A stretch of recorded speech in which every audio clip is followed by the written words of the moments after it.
I have to say my piece. I have to say my piece.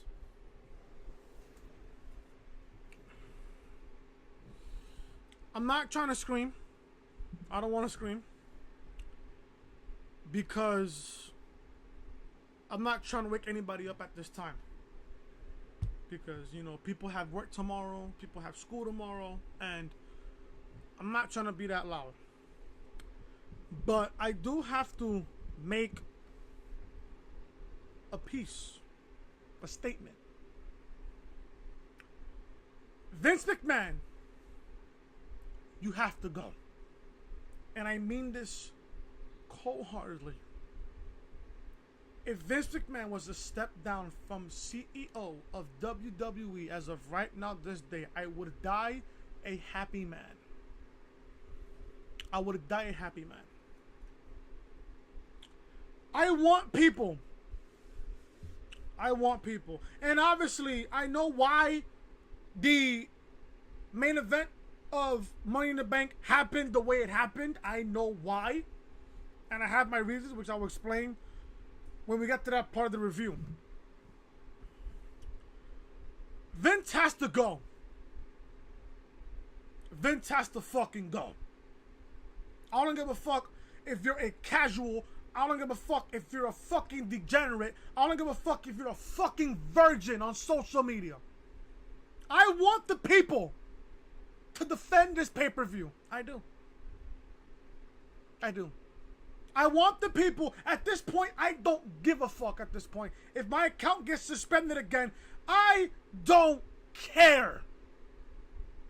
The fact that you had 7 superstars in Andrade, Finn Bálor, Ricochet, Drew McIntyre, Ali, Baron Corbin, and who the fuck is the 7th guy?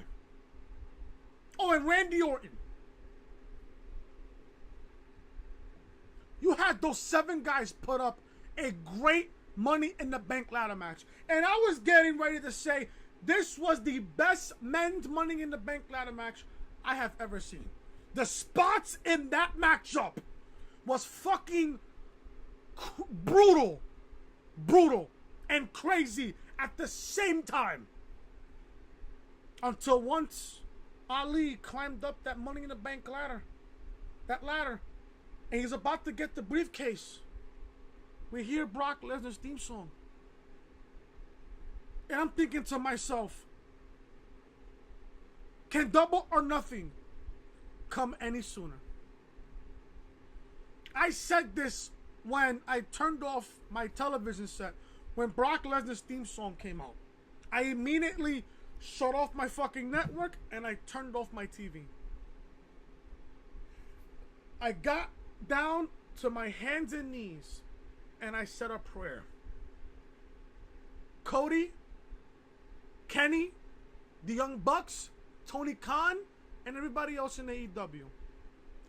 I fucking hope and pray that not only Double or Nothing takes WWE out of this fucking misery, not only AEW Double or Nothing takes WWE out of the fucking water, blows them out of the fucking water.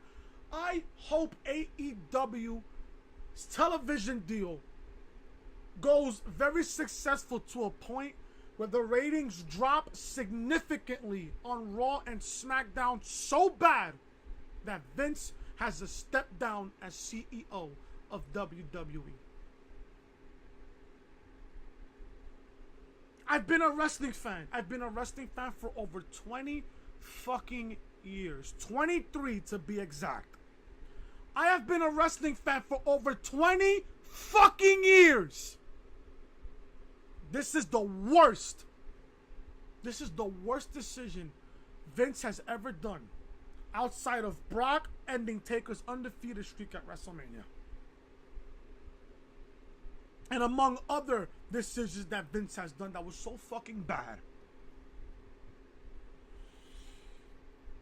I hope, I fucking hope, and I fucking pray to the wrestling gods in heaven that Vince steps down. And honestly, if Vince was to die, would I give a fuck? No. No. I wouldn't give a fuck. You want to know why? Because Vince has fucking took this company, this multi-million-dollar company, and let it sink like the fucking Titanic in the Atlantic Ocean. This company is sinking faster than you can fucking breathe.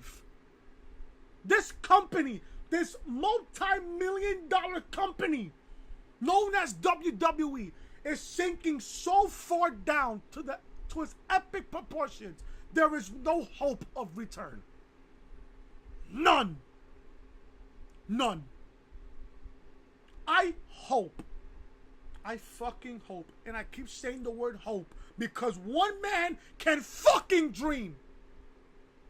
I hope that Vince McMahon, I swear on my cousin's grave, God rest her soul, I hope that Vince McMahon doesn't even fucking come back to WWE ever again. The simple fact that you had Brock fucking Lesnar come back and win the men's Money in the Bank ladder match after those 7 men busted their fucking ass for a chance, for an opportunity at a world championship. Only for a part-timer like Brock Lesnar to come out and just, here, Brock. Yeah, let's have the 7 men bust their ass. Let's create a great match. Only for Brock Lesnar to come in, take out fucking Ali off the fucking ladder, almost killed the man, walk up the fucking ladder, and here's the Money in the Bank contract. You know what this means, right? You know what this means. If you guys know what I'm about to come up saying next, I'm not going to reveal it now. I'm going to reveal it later on in this review. But when we get to the main event part. This show, I swear on my fucking life, this pay-per-view was fucking boring. The women's Money in the Bank ladder match wasn't even that bad. That's a lot to say. That's low-key a lot to say. Now, I know what the people in the 2 group chats that I'm in, I know what they're going to say. Oh, Chris, you know, Money in the Bank was at least a 4, at least a 3. I was getting ready to give this Money in the Bank pay-per-view a 3.5 out of 10. Because of what happened with Brock Lesnar, I'm giving it a 2. And I'm being fucking generous. I'm giving it a fucking 2. I'm giving it a 2. It went from a 3.5 to a 2 in 30 fucking seconds. I want to see all the casuals, all the fucking virgins on social media. I want them to defend this shit. I want people like that to defend this show and to defend what Brock Lesnar did.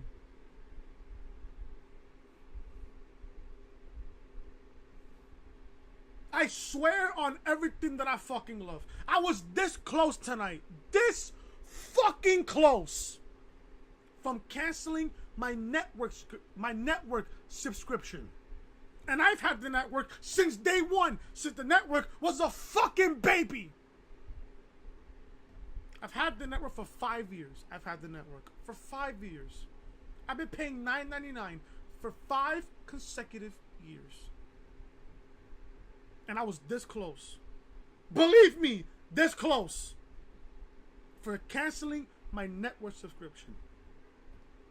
But I told myself, no, Chris, don't cancel your network subscription because you got NXT TakeOver 25 coming up in just a matter of 2 weeks.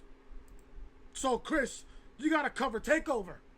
You, Chris, have to cover TakeOver. This is the reason why. This is the reason fucking why I shit on Raw and SmackDown on a weekly basis. And I said this on the podcast on Friday. You cannot, I repeat this, you cannot blame creative for what the fuck is happening on live television. It's all in the mind, the sick, twisted, demented, old senile fuck mind of Vincent Kennedy McMahon. I said this on Friday on the podcast, and I'm gonna say it again. To creative, I apologize for shitting on you for the past almost 4 or 5 months. I've been shitting on fucking creative. Since I've been back on YouTube, I apologize, creative, for shitting on you on a weekly basis on every single Monday night. Can Double or Nothing come any fucking faster? Can AEW debut their fucking television show on Tuesday? Please. I would very appreciate. I would appreciate it so much. I would appreciate it that much. If you people gave this Money in the Bank pay-per-view an 8, a 9, or a 10, you're a fucking degenerate. You're a fucking stupid idiot. If you gave this Money in the Bank pay-per-view an 8, a 9, or a 10, you're on my fucking shit list. You're on my list of Chris list. Yeah, I said list twice. Blow me. Blow me. Blow me. I don't give a fuck. I don't. If you gave this Money in the Bank pay-per-view an 8, a 9, and a 10, you must be a Boston Red Sox fan. Who, by the way, is in 3rd place in the fucking East Division. Meanwhile, my Yankees are in 1st place.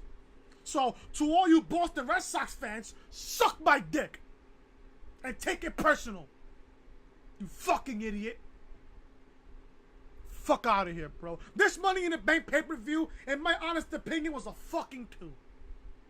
Only reason why I'm gonna give it a half a point, because the Money in the Bank, the women's Money in the Bank match wasn't even that bad.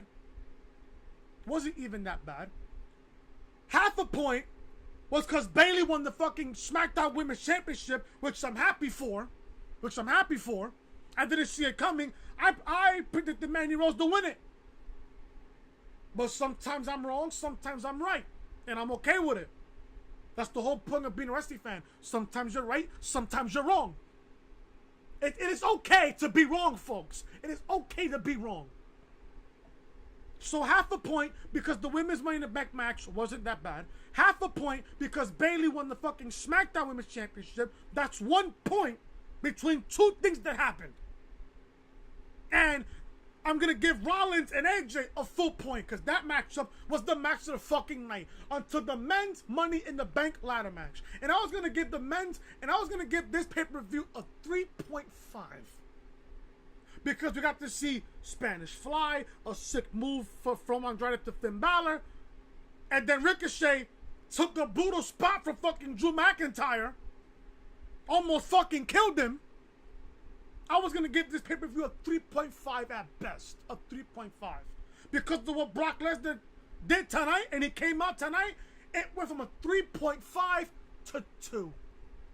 Quick. All of that point and a half that I gave to this Money in the Bank, the men's Money in the Bank ladder match, I was going to give this a 3.5. It went from a 2 to a 3.5. It went back to a 2 after what Brock Lesnar did tonight. After what Vince had Brock do tonight. I am going to shit all over this pay-per-view. I don't give a fuck how you feel about it. I don't give a fuck how you feel about it. I don't care. If you gave this Money in the Bank contract, if you gave this Money in the Bank match an 8, no, the pay-per-view an 8, a 9, or a 10, you must be a fucking casual on social media that's still living in his fucking mother's house, can't get a fucking job. Blow me. Blow me. This is the official Money in the Bank review and results video. If you guys don't know who I am your boy Chris. Thank you guys so much for tuning back into the channel. If you guys, I'm just pissed off. I'm just pissed the fuck off.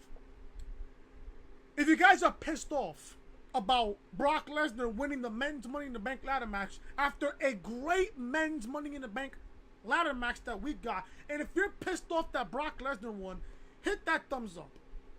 If you guys hate Brock Lesnar at all, hit that thumbs up. It'll tell me that you guys really hate Brock Lesnar that much. Leave a comment down below what you guys thought of the pay-per-view. Matter of fact, leave your rating between 1 being the worst and 10 meaning that you're a fucking degenerate and a fucking idiot. Rate the pay-per-view down below in the comment section. And if you guys are new to the channel, be sure to show your support by hitting that subscribe button down below. Ring those bells, guys, for all notifications. Check out episode 24 of the Reality Podcast that was up yesterday. Money in the Bank 2019 preview and predictions video. Plus, I go over some news that is in right now. If you guys haven't checked it out, if you guys haven't checked out the podcast, go ahead and check it out. Episode 24. Link to this video will be in the annotation above in the upper right hand corner of your screen. Check out episode 23 of the Reality Podcast, which was uploaded on Friday. When All Elite Wrestling's television show is likely to start on TNT. Link to the podcast, link to this video will be in the annotation above in the upper right hand corner of your screen. This is the official home of the Reality Podcast, so make sure you guys are connecting with your boy Chris on social media. Twitter, you guys are gonna want to follow me on Twitter, man, at Chris from Loring, and Snapchat, Chris Most Hated. And if you guys are enjoying the content, be sure to show your support by hitting that subscribe button down below, ringing those bells, guys, for all notifications. Let's begin this Money in the Bank 2019 review right here on the channel. I'm just even too pissed off to even review the show. So I'm at work today, and I found out that WWE, I'm assuming Vince McMahon, of course, he scrapped the women's tag team title match. According to PW Insider, the company was toying with the idea of adding the last-minute title match to the Money in the Bank pay-per-view, but that might not happen. Well, it didn't even happen. The Iconics won the women's tag team title at WrestleMania. This was a booking decision that didn't make Sasha Banks very happy, but now it appears as though Peyton Royce and Billie Kay have other challengers. It is reported that World Wrestling Entertainment had toyed with the idea of the Kabuki Warriors getting a shot at those women's tag team titles, but that's not happening. Well, it didn't even happen. It is important to remember that World Wrestling Entertainment can add a match anytime they like, so that match could still happen either way. Well, it didn't even happen. Either way, it seemed like that is the direction that they are eventually heading towards with the women's tag team titles. I know why they scrapped the women's tag team titles. Simple. Was because the simple fact that they want the Iconics to hold the tag team titles longer than Sasha and Bayley. That's just my honest opinion. Now, there's a lot of sick fucks out there that like the Iconics. If you like the Iconics, you're a fucking idiot. I'm in some mood, so if I shit on you and I know you, so I'm gonna apologize to you in advance. But between now and to the end of this video, if I shit on you, I don't give a fuck. Get triggered? I don't care. Oh, by the way, daily reminder. The Iconics are the worst team in WWE, and the Women's Tag Team Championships are the most worthless, irrelevant pieces of crap titles in WWE history. Triggered? I don't care. Mad or nah? I don't give a shit. I really don't give a shit. Pre-show, well, the kickoff show, I should say. I apologize. The kickoff show here. We got Daniel Bryan and Erick Rowan going up against the Usos. Now, I said on the preview and predictions video yesterday that this was going to be for the SmackDown Tag Team titles. I got confused. Was this for the SmackDown Tag Team titles or not? Because if this was for the SmackDown Tag Team titles, Daniel Bryan and Erick Rowan would retain the title, will retain the titles over the Usos. But I found out as the pay-per-view, no, not the pay-per-view, as the kickoff show went on, this match was a non-title match. Somebody told me on Twitter, Chris, this is a non-title match. Oh, well, fuck me. My bad. Fuck. My fault. Jesus Christ. My fault. So, I'm thinking to myself, okay, this is a non-title match. Usos are going to win, right? The Usos win. What does this do for the Usos? Nothing. You want to know why? Because the Usos are Raw superstars, while Daniel Bryan and Rowan are SmackDown Tag Team Champions. Now, I bet you money probably at the next pay-per-view that's in the States, which is, I'm going to assume, is either Stomping Grounds. I think it's Stomping Grounds. I think it's towards the end of June. I don't know. Don't care. The Usos are going to most likely get a tag team title shot against Daniel Bryan and Erick Rowan. Probably at Stomping Grounds. I don't care. Due to this wild card rule, you might as well kill the fucking brand split. The Usos win. You get a golf clap from me because I don't give a shit. This was a non-title match, so Daniel Bryan and Erick Rowan was not gonna lose the SmackDown Tag Team title to a team that was on Monday Night Raw. So there you go. Common logic. There you go. So the Money in the Bank 2019 pay-per-view opens up with a graphic for the late Ashley Mazzaro, who obviously passed away this past week. So prayers go out to her and her family.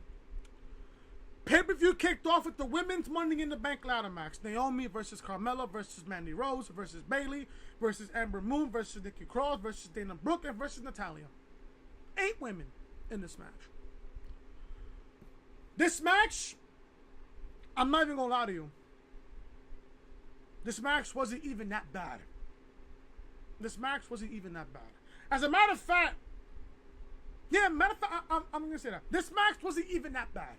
I was thinking that coming into this, I had no expectations coming into this fucking pay-per-view. I had no type of expectation. But they surprised me with this match. This match wasn't even that bad. And I gotta be honest here, and I said this on Twitter, I gotta be honest here. You gotta give props to Dana Brooke. She looked that half bad in this matchup. She didn't botch anything. She hit the right moves. She got her spots in. She got her shit in. Good. But is she going to get pushed on Monday Night Raw? No. She's not going to get pushed. There were reports going around saying that she was going to get pushed, but I doubt it now. You got to give props. You got to give credit where credit is due. Dana Brooke looked not that bad in this match. She didn't even look that half bad. Now, there was a spot there where Carmella had a brutal spot with Mandy Rose. I thought fucking Mandy Rose fucking legitly injured Carmella. But eventually Carmella came back. That was a nasty spot, by the way. If you guys saw that spot with, I think, Carmella's knee, it was a scary shit to watch there. Scary. I thought Carmella popped the ACL or something, but she ended up coming back to the matchup, even though she didn't play a big factor to it. But it is what it is, man. When it comes to the ring, you're gonna suffer injuries. Injuries happen at any time. This match wasn't even that bad, to be honest with you. I thought Mandy Rose was gonna win this matchup because due to the help of Sonya Deville, Carmella begins climbing up the ladder after taking out Mandy Rose. Carmella begins climbing up the ladder, but out comes Sonya Deville, who pulls Carmella down. Deville takes out Carmella, then brings Mandy Rose back into the ring. Sonya puts her on her shoulders and climbs the ladder. She gets Rose right to the top, but then Bayley comes back in and climbs the ladder. She smiles at them both before shoving them both off the ladder and retrieving the briefcase. Bayley wins the women's Money in the Bank contract, earning herself a SmackDown or Raw Women's Championship for any time up to a year. The ending to this match was very anticlimactic.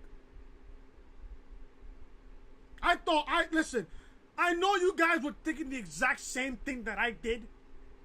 I was hoping that Sonya Deville was gonna turn heel, was gonna like stab Mandy Rose in the back, but you know, Sonya Deville could have been in this ladder match also. But you're gonna take on Naomi, and by the way, Naomi's outfit, she looked like a bumblebee and a 70s go-go dancer in the 70s. With the two puffy balls of hair right there, and then she had her outfit like a black like a black spandex type thing with like some white with like some yellow stripes and shit. Looked like a fucking bumblebee and a 70s go-go dancer from Austin Powers. No cap. No cap. I predicted that Mandy was gonna win this matchup, but I was wrong. Listen, I'm wrong. I'm not gonna sit here and say, oh yeah, I said Bayley when I really said Mandy Rose. No, I'm wrong. If I'm wrong, I'm wrong. I'll admit that I'm wrong. Bayley won. The right woman won here. The right babyface woman won this match. Good for her. Bayley wins. She wins the Money in the Bank contract. And I told DJ Storms while I was at work, they kicked off the women's Money in the Bank ladder match last year in Chicago with Alexa Bliss winning. She ended up cashing in on the same night that she won the fucking contract. I told DJ Storms, I'm like, listen, bro, don't be surprised if the winner of the Money in the Bank contract for the women cashes in on the same night. Don't be surprised. Don't be surprised. So, Bayley wins she is Miss Money in the Bank for 2019. Now, I also said this on Twitter también. I said this on Twitter as well. Either they have legit plans for Bayley to win either the Raw or SmackDown Women's Championship, or they're just giving Bayley the Money in the Bank contract just to lure in Sasha and telling Sasha, shit can go well once you come back. Shit can go well once you come back. So, but I'm hoping I was wrong there. Unless if they really have plans for Bayley. If you guys saw Money in the Bank, you guys knew what happened. Bayley wins the Money in the Bank contract in a not bad match. Not bad matchup. We see Triple H sitting on his phone backstage and walks in Sami Zayn. He asks Triple H where Shane is, and he ends up pissing Triple H off. Zayn says they have a big problem in the form of Braun Strowman. He defeated Braun on Raw to get his position in this match tonight, but tonight he's incredibly nervous and paranoid because he's expecting Braun to interfere in the match. Triple H tells him to calm down and says Braun has been banned from the building. Zayn says he's just asking for some protection, and Triple H tells him to wrap up his fist. That's about it. Then we get the U.S. title match between Samoa Joe and Rey Mysterio. I predicted Samoa Joe to retain the U.S. title, but that wasn't the case. I said this on the podcast yesterday. We did the preview and predictions for the Money in the Bank. Mysterio should not be winning titles anymore. Mysterio's job in the company now is to put people over like Samoa Joe. Don't get me wrong, I like Rey. Rey's an all-time great. Rey's a future Hall of Famer in my eyes. But at this point, in this generation of professional wrestling, Rey should be there. Not only as a veteran, he should be there to put people over like Samoa Joe. Now, you did this 50-50 booking. This company is full of 50-50 booking scenarios. You had Joe win at WrestleMania. Rey wins tonight. Rey wins the United States Championship tonight. Now, this is where the referee completely fucked up. The fans are certainly behind Joe. So was I. Rey fires back with a Hurricane Rana, followed by a springboard senton. Joe floors Rey with a massive chop, and looks like Joe's nose is broke somehow because Joe was bleeding on his nose. Joe looked for a powerbomb, but Rey reversed into a Hurricane Rana and a weak pin for a shock win. Mind you, when Rey was pinning Samoa Joe Samoa Joe's left shoulder was clearly off the mat. Yet the referee still counted 1, 2, 3.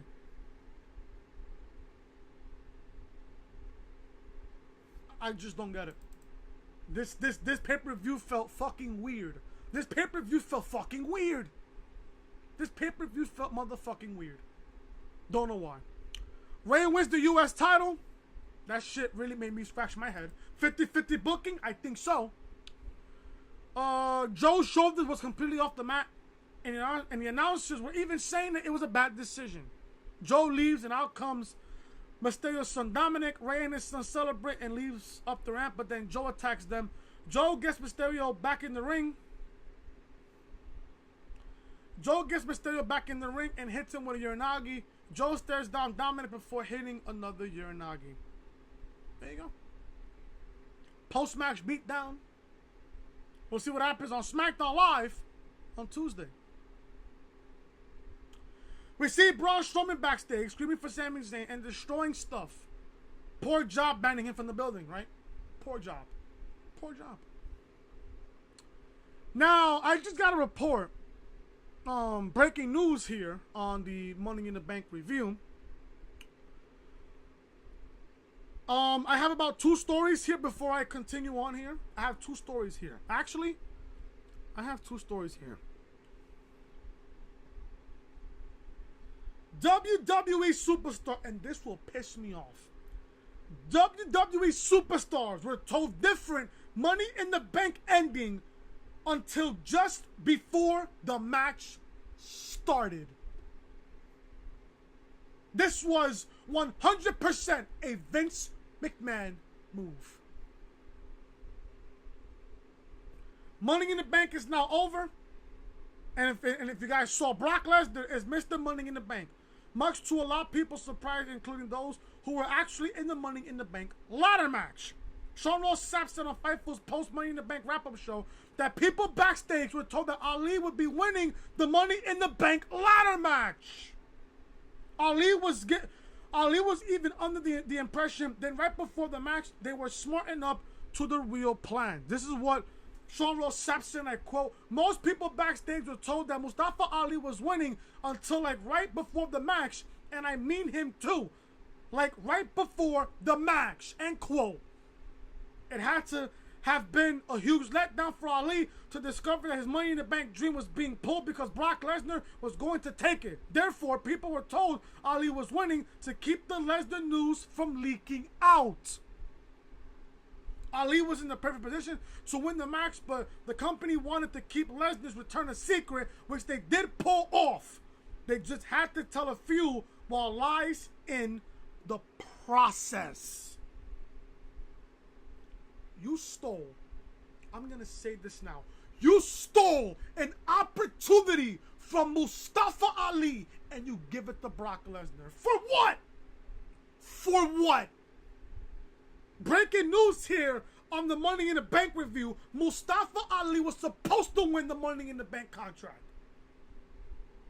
And I saw JD's fucking Money in the Bank preview and predictions yesterday. He predicted Mustafa Ali to win it. I predicted Andrade. I think TM predicted, TM predicted Sami Zayn. And I think Storms, he predicted Sami Zayn or Andrade or Drew. I have no idea. But the fact that Mustafa Ali was going to win the Money in the Bank contract? Come on, dude. How are you going to take that opportunity from him after the simple fact that he was supposed to be in the match against Daniel Bryan at WrestleMania? He was supposed to be the final 2 with Daniel Bryan back at the Elimination Chamber. So I like the fact that WWE was playing the fact that, Mustafa Ali missed an opportunity during WrestleMania season. Let's reward him after WrestleMania. Let's give him the Money in the Bank contract. That way, WWE doesn't fuck up the fact that, Mustafa Ali had an opportunity. He was supposed to get this push, but it went to Kofi Kingston.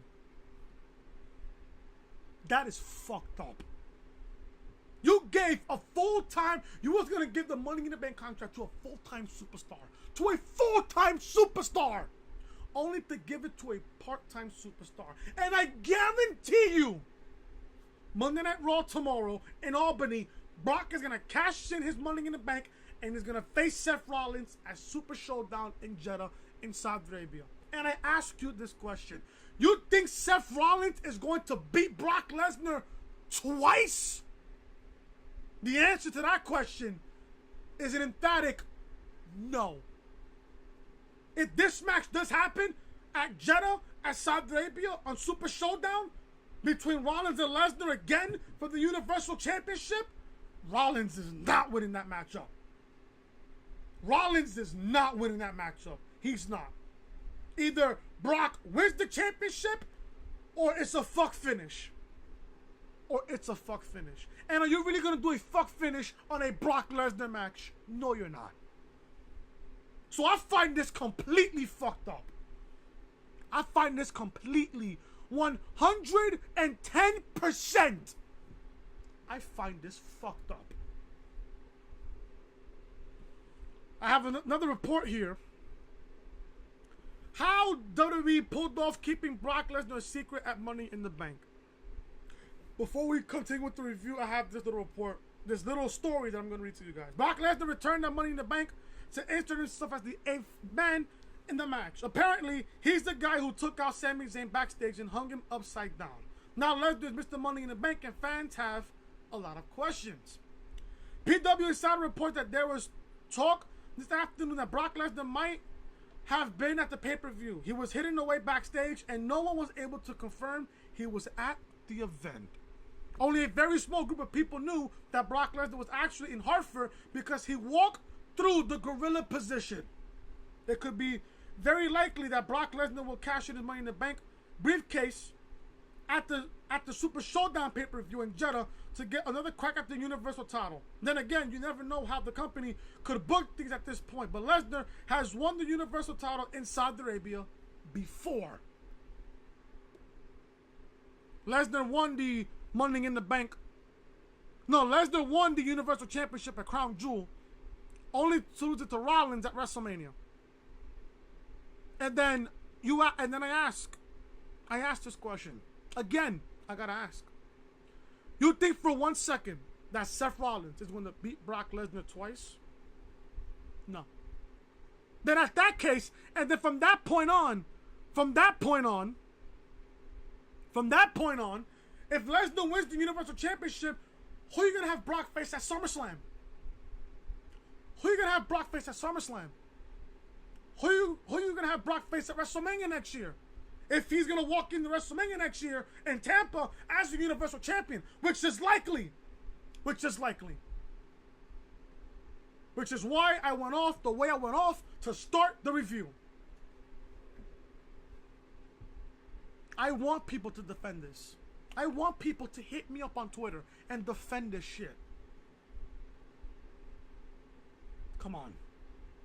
If you're gonna defend this shit, if you're gonna defend the fact that Brock Lesnar won the Money in the Bank just to get back at Seth Rollins when Mustafa Ali was supposed to fucking win it. This is a guy from Chicago. And I liked how JD said this on this preview and predictions video yesterday on Off the Script.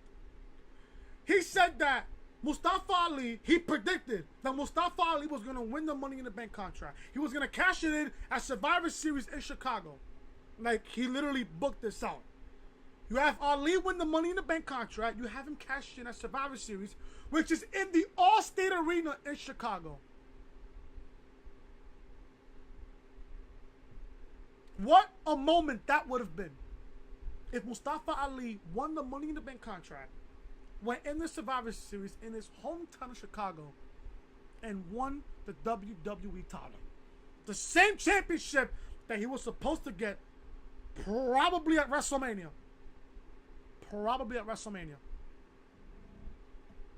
This is a fucked up company, I swear. This is a fucked up company. I swear. Steel cage match between The Miz and Shane McMahon. Look at my face.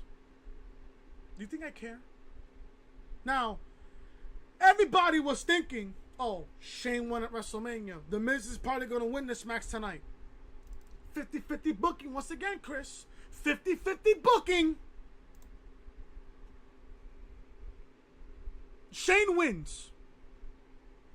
Now this feud is going to continue. This feud is going to continue. Shane beat Miz twice. This match was fucking boring. I'm not going to hold you. No cap. I was falling asleep during this match. I was dead ass falling asleep. I'm not even going to lie to you. I'm not lying to you. Shane gets his legs over, but Miz grabs his head. Miz looks to hit a superplex from the top of the cage, but Shane wiggles free. Miz has his shirt, but Shane literally and figuratively slides down out of his shirt to escape the cage and wins the match. Mind you, the Miz hit a skull-crushing finale from the top rope onto the steel chair that Shane McMahon's head hit. The referee counts 1, 2. Shane's foot hit the bottom rope. There is no disqualification by default. 1, 2, 3. The Miz was supposed to win this match. Another referee fuck up tonight. From Joe's shoulders being completely off the mat to a fuck up in a steel cage match that is no disqualification. A rope break does not fucking be affected in this steel cage match. But then again, when the Miz got the figure 4 on Shane and Shane was grabbing the fucking bottom rope, the referee said no. A rope break does not happen in a steel cage. Yet the Miz hit the skull-crushing finale from the top rope. Shane's head hits the fucking chair. 1, 2. Shane's foot hit the bottom rope, stopping the referee's count. Are these referees fucking retarded tonight? This pay-per-view was completely fucking sloppy. Sloppy. It was that fucking bad. Shane wins. I don't care.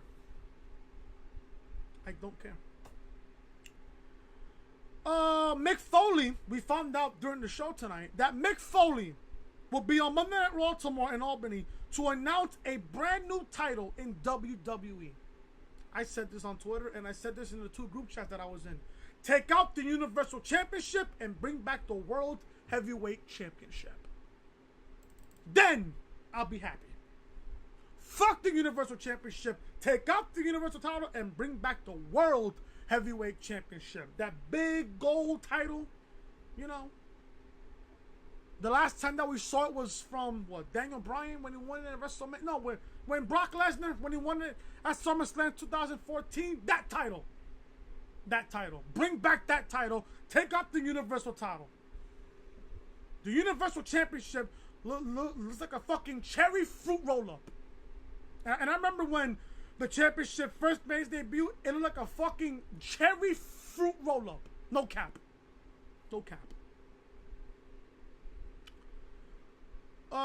The camera is suddenly running around backstage until we find Triple H and officials.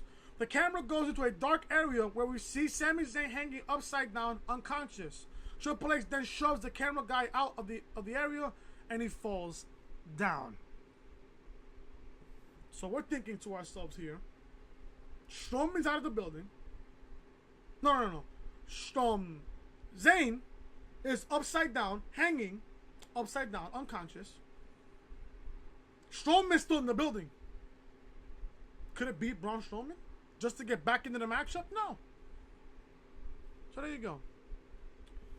Cruiserweight Championship match between Ariya Daivari and Tony Nese. Tony Nese is defending the Cruiserweight Championship against Ariya Daivari.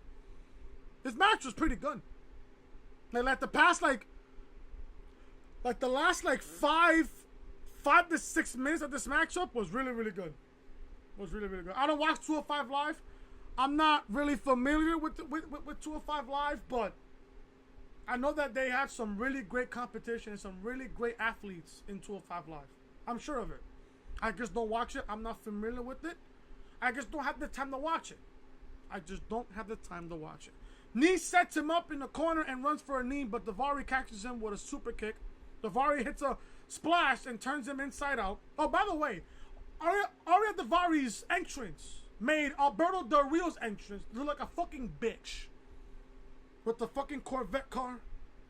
I think it was a Mercedes. I think it was like a dark gray Mercedes. Beautiful car, by the way. Just saying. Daivari hits a splash and turns him inside out with a big hammerlock clothesline for a near fall. Knees catches him on the rope on the top rope and hits a super hurricane rana. Knees hits a running knee to the face for the win. Tony Nese retains the Cruiserweight Championship. I love Tony Nese. I'm just not familiar with 205 Live, in my honest opinion. I'm not really familiar with the brand called 205 Live. But Nese is he's a really impressive athlete. Starting to grow on him, low-key. Tony Nese retains the Cruiserweight Championship. Triple H approaches Braun Strowman backstage and says he knows what he's trying to do, but he cannot replace Sami Zayn in the ladder match tonight by taking him out. Braun says he has no idea what Triple H is talking about. Triple H says he won't take any further actions or call the police, but as a professional and his boss, he asks that he leave the building. Braun says whatever and walks off, so I'm guessing it was Sullivan who attacked Zayn. I kind of guessed that it was Lars Sullivan, but then again, I'm like, no. Why would Lars Sullivan have something to do with the ladder match? So it must have been somebody that was that demonic to not only fuck up Sami Zayn, but also have him hanging upside down unconscious? I don't know. Raw Women's Championship match. Becky Lynch defends the Raw Women's title against Lacey Evans. Lacey Evans only had one match. One match. And she gets a Raw Women's title. Shows you that wins and losses in World Wrestling Entertainment don't mean shit. Meanwhile, in AEW, wins and losses will matter. Meanwhile, in Vince's fucking sick and demented and the old senile fuck's mind, wins and losses don't mean shit. Don't mean shit. This match sucked. I don't like it. I didn't like this match whatsoever. I didn't care. I predicted Lacey to win, but that wasn't the case here. I'm wrong as well in this matchup. What can I say about this matchup? Lynch makes Lacey tap out to the disarmer. And Lacey Evans taps out.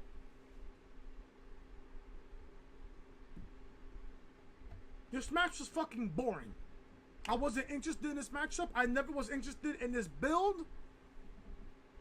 What you want me to say? Becky is overexposed. Nobody loves her the same way that people loved her during WrestleMania season. She's just overexposed. She's just a victim of being overexposed and overbooked. Now that Becky has retained the Raw Women's title, Corey Graves points out the referee's incomplacent after the fact. Becky is out to lead the ring. Out comes Charlotte Flair, saying her match is right now. Becky is reluctant to get in the ring as she's exhausted, but she does so anyway.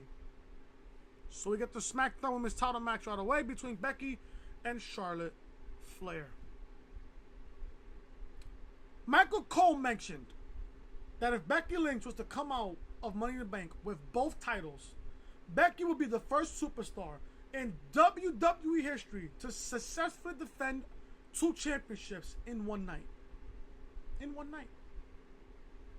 So, that jinxed it right there. You just jinxed it, Michael Cole. Thank you for jinxing it.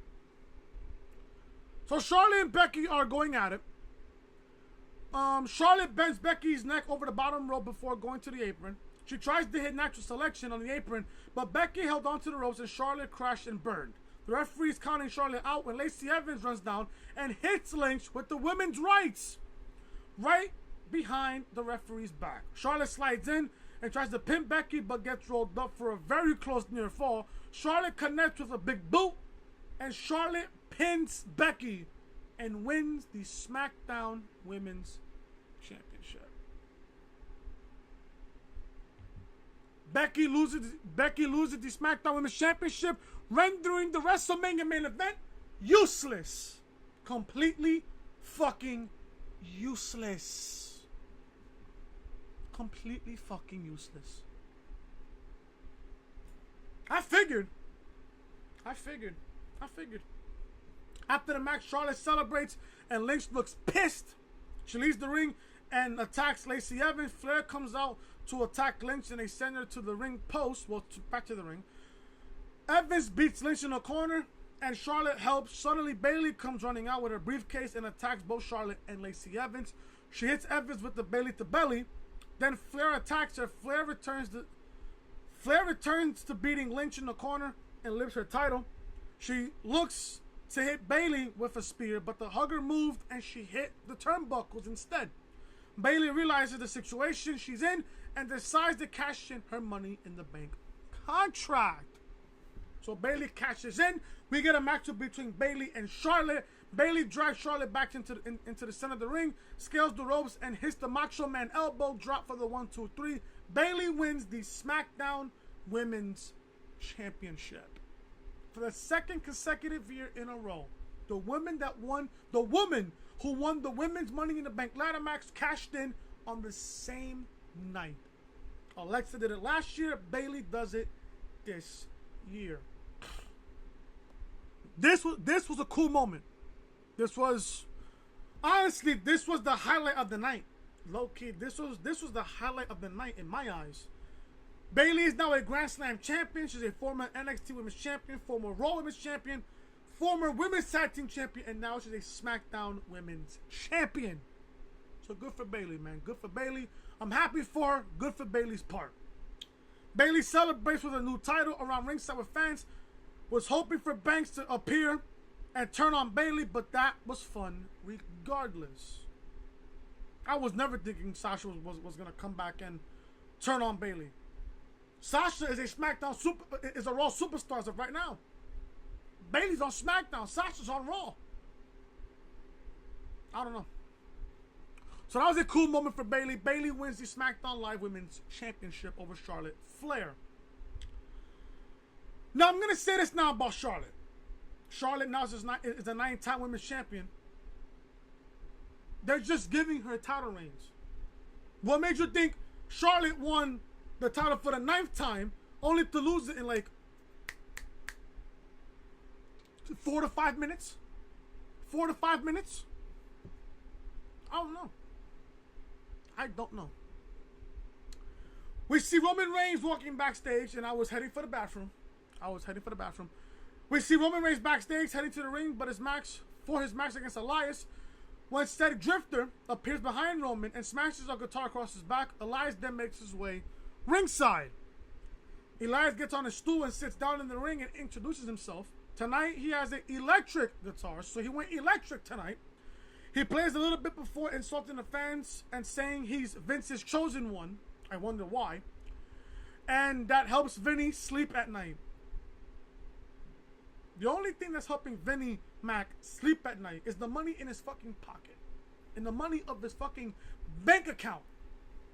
He then plays another song and insults the fans, Hartford and Roman Reigns. Elias thanks the fans and turns to leave. The fans boo when he poses for them on the ramp. Finally, Roman's music hits and he runs out with a Superman punch to Elias. He knocks Elias down to the ramp and tosses him into the ring where the referee starts the match up. This was a fucking squash. If you looked away, literally, if you looked away for a good 10 seconds, you missed this match. The match begins. Roman hits the spear. 1, 2, 3. Roman Reigns wins. Roman Reigns wins. Hello? Yeah, Mr. Taker, sir. We got another burial coming out right now. Name Elias. What do you want to say on the tombstone? Here lies Elias, buried by the big dog known as Roman Reigns. Thank you, sir. Elias is buried 6 feet deep to the point of no return. To the human point of no return. We got the Universal Championship match between Seth Rollins and AJ Styles. This was the match of the night, no question. Now the first, I'm gonna say the first 5 to 7 minutes of this matchup, they didn't even hit the second gear. They didn't even hit the second gear. Now I know why they booked this matchup was because they want to compete with Double or Nothing. They want to compete with Double or Nothing, which I understand why. But this match was really, really good. This match was really, really good. They trade shots in the center of the ring, and the fans were split down the middle. Styles gets caught with the enziguri, then looks for the Pele kick, but nobody's home. Rollins kicks AJ in the gut and looks for the stomp, but AJ, this was an impressive counter on AJ's part. Rollins kicks AJ in the gut and looks for the stomp, but AJ manages to reverse into a Styles clash, but Seth kicks out.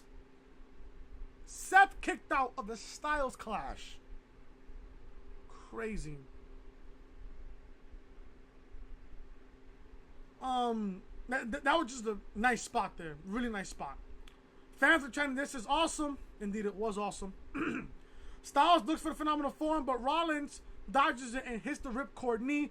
Rollins hits the super kick followed by a stomp. Seth crawls over and makes the pin. Seth Rollins retains the Universal Championship. Post-match, Rollins celebrates his huge win. After the match, Styles gets into his feet and they have a stare down before shaking hands. So there you go. This was the match of the night, no question. The right man won here. Obviously, the right man won here because of what's going to happen at fucking Super Showdown in Jeddah in Saudi Arabia. Obviously, this was predictable, obviously, but if they would have never penciled in Rollins and Lesnar, would AJ win the Universal title? Maybe. Possibly not, but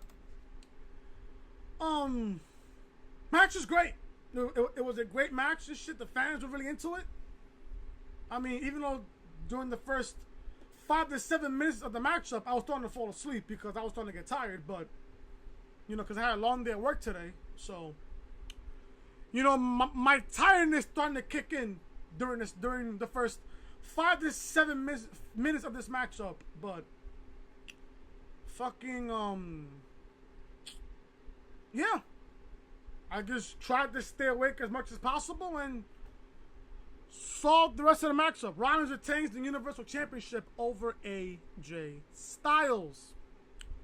Kofi Kingston and Xavier Woods are interviewed backstage. Kofi says he wouldn't be here were it not for his brothers so far.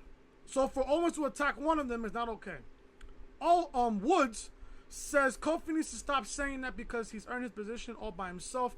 And tonight he will respect Kofi's wishes by allowing him to compete one-on-one.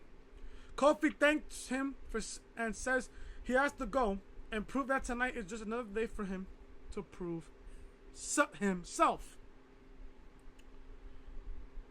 We got the Lucha House Party making their way to the ring for a 6-man tag. Against who?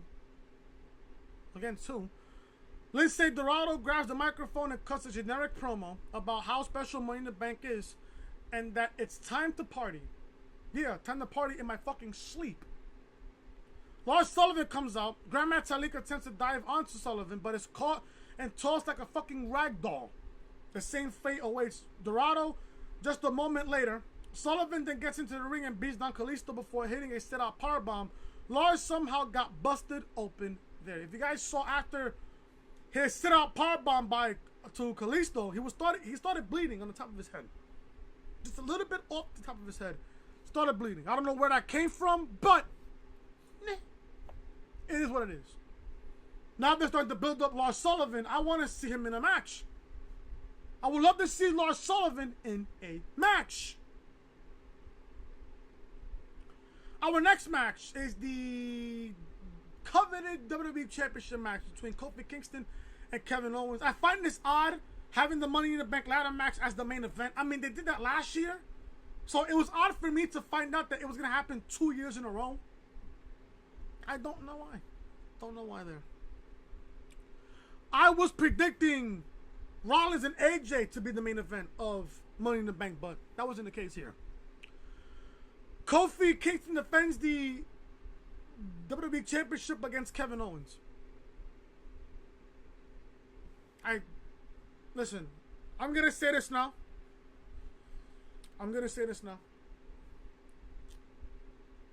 I love Kofi. Don't get me wrong. I love Kofi Kingston. Don't get me wrong. His time, his reign as WWE Champion, just stale, bland, boring. You have Kofi Kingston coming out as your WWE Champion, and he's still gyrating around the ring, still throwing pancakes. This is your WWE Champion. This is what you wanted, folks. This is what you wanted. You wanted Kofi Kingston as your WWE Champion. He's still throwing pancakes. He's still gyrating. He's still acting like a fucking child. I want my WWE Champion to be a serious competitor. Kofi Kingston came out the crickets. Absolute crickets. Yet this is who you wanted as your WWE Champion. Yes, I did predict Kofi, but then again, I said it on the podcast yesterday when I did my preview and predictions. In the back of my mind, I was hoping for Kevin Owens to win the WWE title. Because I am sick of Kofi Kingston acting like a fucking child as your WWE Champion. I want my champion to be serious. I want my champion to be a serious competitor. I'm not getting that on Kofi. I am not getting that on Kofi. When I look at Kevin Owens, I look at a future WWE champion. And to be honest with you, yes, I did predict that Kofi was going to win this matchup, but I was so praying that KO was going to win the WWE title tonight. And did it happen? No. Didn't happen. The match was okay. It wasn't that bad. The match was okay. I'm not going to say the match was terrible. I'm not going to sit here and say that a Kevin Owens match was terrible. But this match wasn't that bad. Owens is mad and lines up a stunner, but Kofi shows him off and hits Trouble in Paradise. But it knocked Owens out of the ring. Kofi slides on and grabs Owens, getting him back inside. As Kofi slides back in, Owens connects with the stunner. I thought that was going to give Owens a championship there. Owens pissed, but Kofi gets his foot on the bottom. Actually, he got his hand on the bottom rope.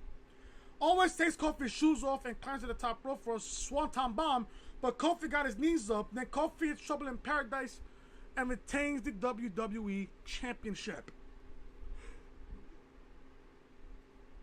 I don't care. It's only a matter of time before Kofi loses the WWE title. It's only a matter of time. It is only a matter of time before Kofi loses the WWE title. I'm hearing that Kofi is set to defend the title again against Kevin Owens at Saudi Arabia in Jeddah. Maybe Kofi loses the title there. Maybe he does. Maybe he loses the championship there. No one knows. We'll find out when we get to Jeddah.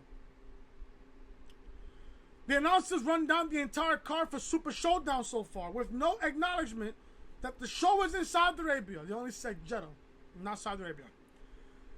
The Undertaker versus Goldberg is the main event, preceded by Triple H versus Randy Orton, Finn Bálor versus Andrade for the IC title, and Braun Strowman versus Bobby Lashley, and a 50-man over-the-top rope battle royal. No women's matches, of course. Nonetheless, it will either be the equivalent to or even exceeded WrestleMania. This is just another throwaway show. This is just another throwaway show at Super Showdown in Saudi Arabia. Another throwaway show. Finally, guys, main event here. Men's Money in the Bank ladder match. Baron Corbin versus Finn Bálor versus Ricochet versus Andrade versus Orton versus Drew McIntyre versus Ali versus question mark. I'm going to add the 8th man as a question mark. This match was fucking great. I thought AJ and Rollins was going to steal the show. This Money in the Bank ladder match for the men was a fantastic matchup until Brock Lesnar.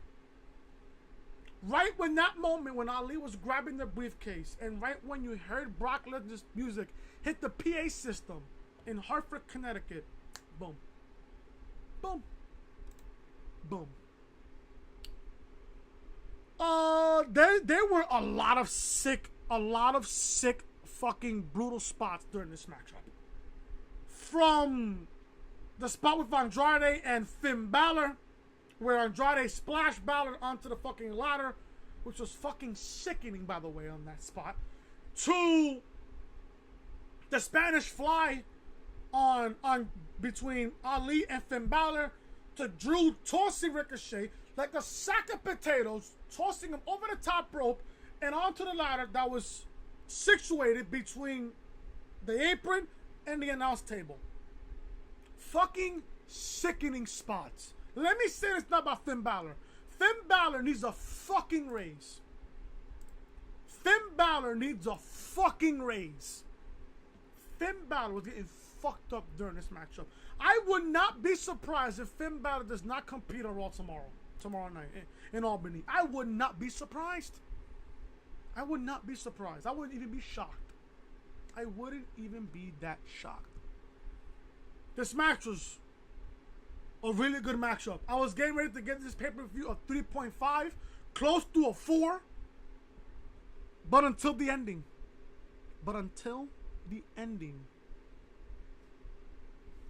McIntyre starts coming the ladder, but Orton comes in and yanks him down and hits an RKO in midair. Corbin comes running back in and tosses Orton into the ring post. Corbin climbs up the ladder, but Ali comes back and climbs over him. Corbin pulls Ali down into a powerbomb position and runs towards the ropes, but Ali Hurricane Rana him over. Ali is alone in the ring, and he climbs up the ladder. Ali is alone in the ring at the top when Brock Lesnar's music hits.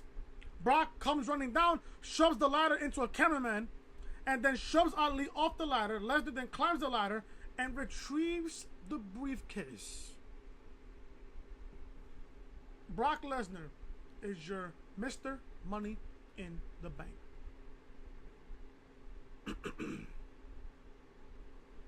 I guarantee you this now. Tomorrow, on Monday Night Raw, Brock Lesnar will go to Raw tomorrow. He will appear on Raw tomorrow. He will cash in his Money in the Bank contract for Jeddah for Super Showdown against Seth Rollins for the Universal Championship. And I gotta ask this question for the third time today. Do you think for one fucking second that Seth Rollins beats Brock Lesnar again? No. Either two things will happen if this match even happens. Either two things happen. Lesnar wins the Universal Championship and the championship is back to a part-timer, or we get a fuck finish. Or we get a fuck finish at Super Showdown in Jeddah. Or we get a fuck finish. Either Lesnar wins back the title, or we get a fuck finish. I don't know. I really just don't know. This company, man, is so clueless. And the fact that Vince changed the winner of the matchup on the fly. You took away an opportunity from Mustafa Ali, who began this year. No, not began this year. Who came into 2019 as a SmackDown superstar.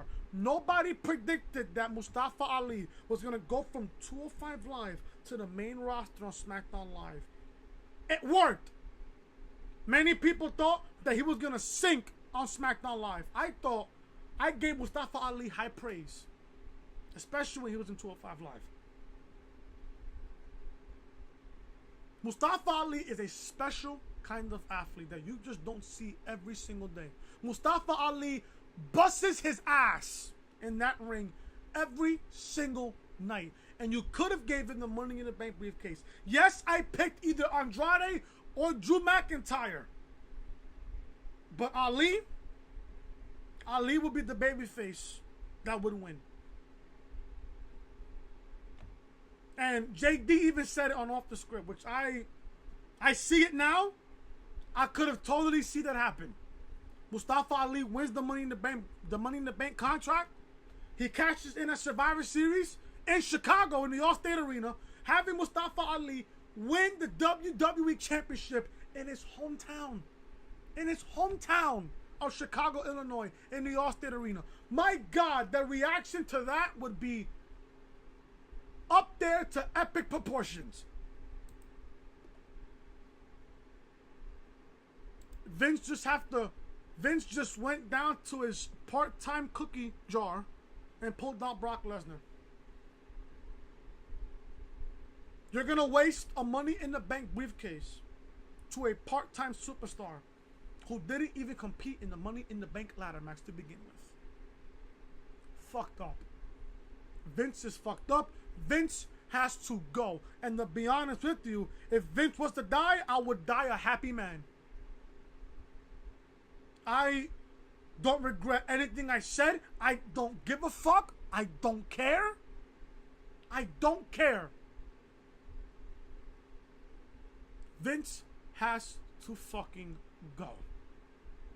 And if you are going to defend the fact that Brock Lesnar won the Money in the Bank contract, you're just as bad and just as worse as him. You're just as worse. There's no saving you at this point if you're going to defend Brock Lesnar winning the Money in the Bank contract. There's no saving you. There's no saving you. There's none. And I'm getting the fuck up out of here. Thank you guys so much for watching Money in the Bank review. If you guys enjoyed it, hit that thumbs up. Leave a comment down below. What is your rating from Money in the Bank? I gave it a 2. I'm giving it a cold 2. Generous 2. And if you guys are new to the channel, show your support by hitting that subscribe button down below. Ring those bells, guys, for all notifications. Check out episode 24 of the podcast. Link to the video will be in the annotation above on that eye on the upper right hand corner of your screen. And check out episode 23 of the reality podcast as well. Link to the podcast will be in the annotation above in the upper right hand corner of your screen. So will Monday Night Raw from this past week, where Bray Wyatt's in-ring return is now imminent. This is the official home of the reality podcast, so make sure you guys are connecting with your boy Chris on social media. Twitter, Chris from Loring, and Snapchat, Chris Most Hated. And if you guys are enjoying the content, make sure you guys hit that subscribe button down below, ringing those bells for all notifications. I will see you guys tomorrow for Monday Night Raw. Yes, I will be doing a Raw review, SmackDown review, NXT review, Throwback Thursday. I'm going to do that this week. Tuesday, you guys will get a double upload Tuesday. I will make up the Throwback Thursday from last week, where Tuesday afternoon, you guys are going to get a Throwback Thursday pay-per-view review of Backlash 1999. And this upcoming Thursday, I got a little surprise for you guys. So you guys are going to tune into that on Thursday. So thank you guys so much for watching. Hope you guys enjoyed the review. Leave a thumbs up. Hit that thumbs up. Comment, share, and subscribe to the channel if you haven't already. Hit that subscribe button down below. Ring those bells, guys, for notifications. I'll see you guys tomorrow for Raw review. At this point, I don't even know what the fuck to expect on Raw tomorrow. Thank you guys so much for watching. I'll see you guys tomorrow for Monday Night Raw review. Till then, talk to you guys later.